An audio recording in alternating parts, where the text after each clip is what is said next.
Shalom, damai di hati, puji nama Tuhan, mengucap syukur kepada Tuhan atas kasih karunia yang sungguh besar dialami, dinikmati oleh kita sebagai orang-orang yang percaya kepadanya. Dan saat ini kita akan kembali dituntun, diarahkan menurut kata firman Tuhan di dalam Alkitab. Kita akan membaca serta merenungkan firman Tuhan. Sebelum itu mari kita berdoa. Bapa, di dalam nama Tuhan Yesus, firman kehidupan kami, terima kasih kasih-Mu yang besar memungkinkan kami semua ada di hari ini sebagaimana kami ada. Kami sehat, kami kuat, kami diberkati. Ini kami Tuhan yang datang dan sungguh rindu untuk terus diarahkan, dituntun menurut kata firman-Mu. Kami memohon Tuhan, Engkau kiranya memperlengkapi setiap kami. Roh Kudus kiranya tercurah atas kami. Baik kami yang menjadi pendengar firman dimanapun kami berada. Tapi juga hamba-Mu yang terutus di saat ini. Tuhan yang memakai hamba-Mu ini dengan sebebas-bebasnya, biar Engkau yang terus dipermuliakan. Ampuni dan kasihani kami Tuhan, layakkan kami. Di dalam nama Tuhan Yesus kami berdoa. Amin. Di minggu yang berjalan ini mulai tanggal 19 Juni sampai dengan tanggal 25 Juni 2022, sebagai warga gereja Masa Injil Minahasa, kita dituntun melalui satu bagian bacaan Alkitab dalam Kitab Kudus Perjanjian Baru, terambil dalam Kitab Efesus. Efesus pasal 4, dibaca mulai ayat 17 sampai ayatnya yang ke 24. Sekali lagi, bagian firman Tuhan kita di minggu berjalan ini terambil dalam kitab Efesus pasal 4, dibaca mulai ayat 17 sampai ayatnya yang ke 24. Seperti ini bunyi firman Tuhan, saya membacakan ini bagi kita semua. Di bawah judul perikop, manusia baru. Sebab itu kukatakan dan kutegaskan ini kepadamu di dalam Tuhan. Jangan hidup lagi sama seperti orang-orang yang tidak mengenal Allah dengan pikirannya yang sia-sia dan pengertiannya yang gelap, jauh dari hidup persekutuan dengan Allah. Karena kebodohan yang ada dalam mereka dan karena kedegilan hati mereka. Perasaan mereka telah tumpul sehingga mereka menyerahkan diri kepada hawa nafsu dan mengerjakan dengan serakah segala macam kecemaran. Tetapi kamu bukan demikian, kamu telah belajar mengenal Kristus. Karena kamu telah mendengar tentang Dia dan menerima pengajaran di dalam Dia menurut kebenaran yang nyata dalam Yesus. Yaitu bahwa kamu berhubung dengan kehidupan kamu yang dahulu harus menanggalkan manusia lama yang menemui kebinasaannya oleh nafsunya yang menyesatkan, supaya kamu dibaharui di dalam roh dan pikiranmu dan mengenakan manusia baru yang telah diciptakan menurut kehendak Allah di dalam kebenaran dan kekudusan yang sesungguhnya. Demikian firman Tuhan. Salam sejahtera bagi kita sekalian. Shalom Bapak Ibu Saudara-saudara yang dikasih berkati Tuhan. Kembali lagi melalui YouTube channel Komisi IT Jemaat Shalom Tetempangan. Kembali kita akan belajar dari firman Tuhan yang menjadi bagian firman Tuhan bacaan kita di minggu yang berjalan ini mulai tanggal 19 Juni sampai 25 Juni. Saudara-saudara, tema perenungan kita di minggu berjalan ini ialah pendidikan membentuk manusia baru. Sekali lagi, pendidikan membentuk manusia baru. Saudara-saudara yang dikasihi Tuhan, saya mengajak kita semua yang ada, yang mendengar dan mengikuti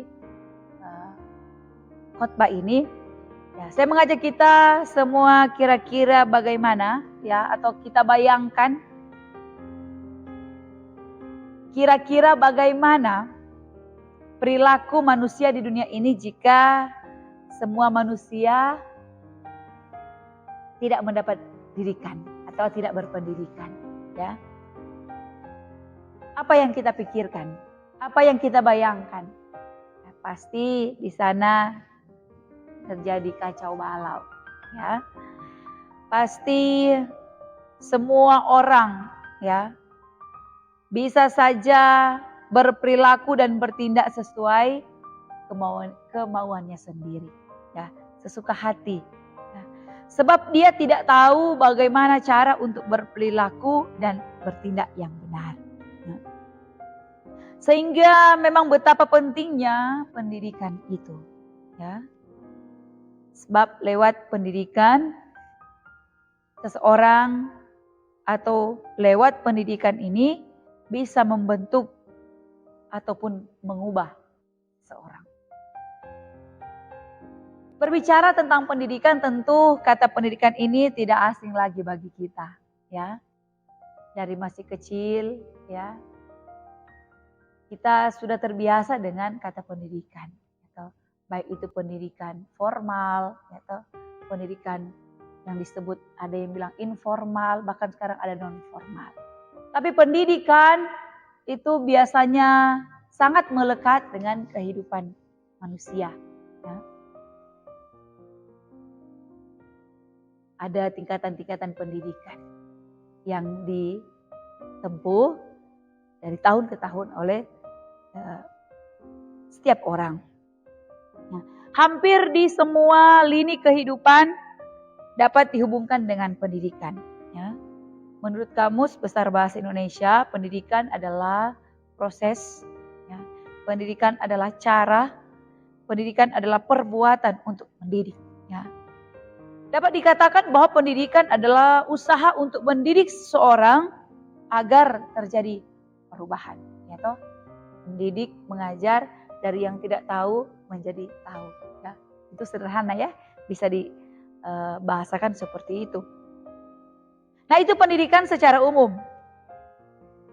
Yang orang tahu ada pendidikan di SD, sekolah dasar, pendidikan formal, di sekolah menengah pertama dan seterusnya.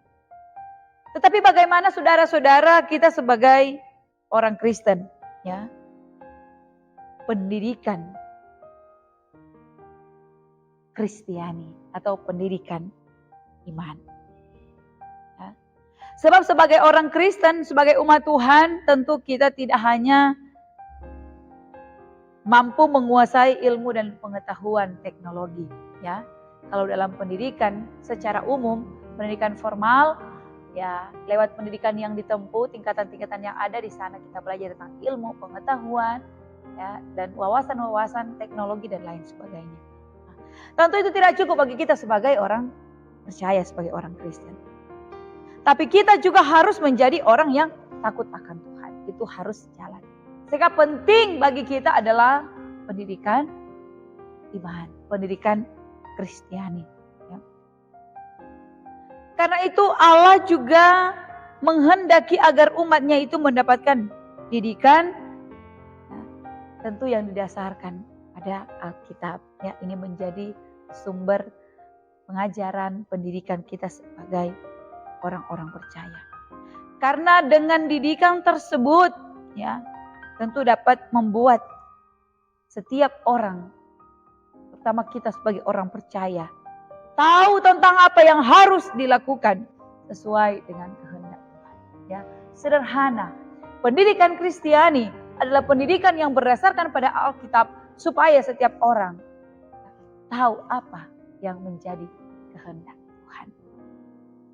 Itulah mengapa sebabnya Tuhan juga pernah memberi perintah kepada orang Israel, ya. Haruslah engkau mengajarkan berulang-ulang kepada anak-anakmu dan membicarakannya apabila engkau duduk di rumah, apabila engkau sedang dalam perjalanan, apabila engkau berbaring, dan apabila engkau bangun, ya. Dalam kitab Ulangan pasal 6 ayat 7. Tentu ini juga merupakan satu pendidikan, pengajaran. Diharapkan dari pengajaran yang berulang-ulang ini di segala waktu, di segala tempat, apa yang disampaikan, apa yang diajarkan bisa tertanam, bisa tersimpan di memori, bisa diingat dan dilakukan oleh umat Tuhan. Nah, saudara-saudara yang diberkati Tuhan, ada banyak ya surat dari Rasul Paulus yang berbicara tentang pendidikan atau yang bernuansa mendidik. Ya. Ada pengajaran-pengajaran di situ, ya banyak dalam kitab-kitab surat-surat Rasul Paulus. Bacaan kita ini juga dapat dilihat bahwa Rasul Paulus hendak mengajak umat Tuhan, ya, umat yang ada pada saat itu, jemaat Kristen yang ada di Efesus, agar juga mereka dapat meninggalkan ya, pendidikan di mana mengajar agar supaya umat Tuhan meninggalkan cara hidup yang lama dan jangan kembali pada ya, keberadaan manusia lama mereka. Ya. Satu kondisi di mana mereka tidak mengenal Allah. Satu kondisi bahwa mereka masih jauh dari persekutuan dengan Allah. Satu kondisi kehidupan yang dikuasai oleh hawa nafsu. Ya, dan seterusnya dalam teks kita mulai ayat 17 sampai 19. Pendidikan yang disampaikan oleh Rasul Paulus. Kasih ajar pada orang, kasih tahu pada orang. Kalian adalah manusia-manusia baru yang sudah percaya dan menerima kasih karunia Allah. Jangan lagi kembali kepada kehidupan yang lama. Kehidupan yang jauh daripada persekutuan dengan Allah. Kehidupan yang jauh dengan perbuatan-perbuatan yang apa yang Tuhan kehendaki. Mereka harus melupakan dewa-dewi kepercayaan mereka lama. Ya. Tinggalkan semua yang mereka sembah di luar Tuhan Allah. Ini pendidikan dan pengajaran daripada Rasul Paulus. Ya. Kenapa? Karena mereka so tahu, so terima. Itu pengajaran siapa Yesus yang disalibkan, mati dan bangkit, naik ke surga menyediakan tempat bagi mereka, bagi kita semua. Ya.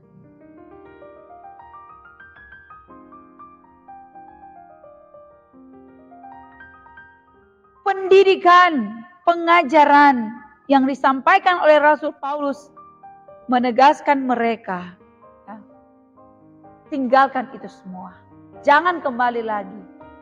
Ya. Kalau bahasa Paulus, menanggalkan manusia lama dan mengenakan manusia baru. Ya. Mengenakan manusia baru bukan menjadi orang lain, tidak. Gitu.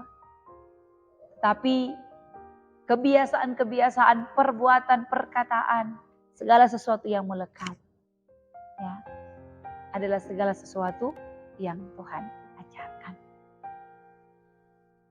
Nah, realita masa kini atau realita sekarang ini bukan sedikit ya. Orang-orang percaya, umat Tuhan yang sebenarnya sudah manusia baru masih menampakkan manusia lama. Ya. Kalau mungkin manusia lama sekarang sosoknya tidak ada, Kang. Semua orang so percaya Tuhan Yesus, so tahu, so dengar itu berita. Tapi yang ada manusia baru, tetapi kelakuan manusia lama. Ya, bukan sedikit. Ya. Kehidupan yang jauh daripada persekutuan dengan Allah. So dengar firman, so tahu siapa Yesus, so terima. Tetapi kehidupannya seperti manusia lama. Ya. Jauh dari hidup persekutuan dengan Allah. Ya, artinya apa? Malas beribadah. Malas baca Alkitab. Malas bersembahyang, malas berdoa. Masih memelihara kedegilan hati. Ya. Mengeraskan hati ini mau terima. Masukan, ya.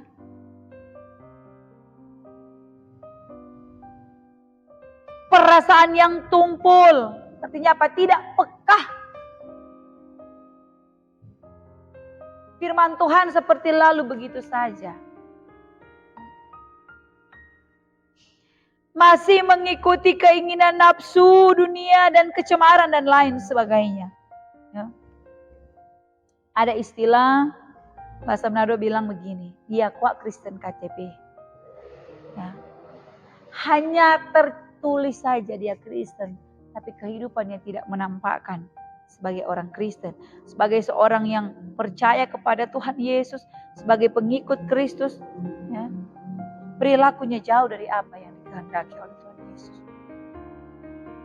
Orang yang telah menanggalkan manusia lama dan mengenakan manusia baru, artinya dia telah bertobat. Ya, dia telah bertobat. Pertobatan yang dikehendaki oleh Tuhan yaitu tentu pertobatan yang apa? Seumur hidup. Pertobatan yang permanen, bukan untuk sementara waktu saja, ya. Kadang-kadang ya dengar, tapi kadang-kadang tidak. Kalau itu bukan pertobatan, tapi apa? Uji coba. Sebagai orang Kristen, sebagai orang percaya, sungguh kita hidup dalam pertobatan yang seumur hidup. Nah, memang ini tidak mudah, ya. Karena memang terkadang ada saat-saat di mana orang pertobatan diuji, ya. Sehingga orang hampir jatuh dan bisa saja kembali kepada kehidupan yang lama. Ya, memang untuk hidup dalam pertobatan butuh perjuangan. Ya, berjuang melawan godaan, berjuang melawan tantangan, berjuang untuk melawan mungkin dimusuhi oleh orang lain karena berbuat kebenaran, karena menyatakan kebenaran. Ya, hidup dalam pertobatan sungguh harus atau sangat membutuhkan komitmen. Ya, kita berjanji, kita harus kuat. Hidup dalam pertobatan, bagaimana juga hidup yang sungguh membutuhkan keteguhan hati, tidak goyah, tidak bergeser apapun itu. Biar sodapa, napa napa forngana. Tidak. Tetap berdiri teguh, kokoh dan tak tergoyahkan. Ya.